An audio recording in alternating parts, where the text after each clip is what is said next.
Alright guys, let's take a look at question number 2. Okay, quantity A 200 power 800 and quantity B 800 power 200. Again, it is a comparison question. Which column is bigger?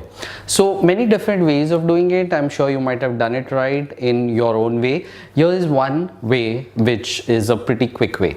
So bring it over here. So 200 power 800 upon 800 power 200. Here you'll get 1.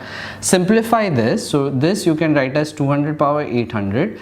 800 we can write as 200 into 4, so I'll write it as 200 power 200 into 4 power 200, breaking it up. The rule of exponents we'll use, because when you divide, the exponent gets subtracted. You'll get 200, 800 minus 200 is 600. 4 I'll write it as 2 power 2. Okay, so 2 power 2 and 200 will become 400. Okay, now as you can clearly see, this is a very big number. Okay, because 200 is 2 power 600 into 100 power 600, and if you simplify, you'll clearly see that this quantity is a very big number compared to 1. So this quantity is bigger, and therefore A is greater than B. So A is the answer.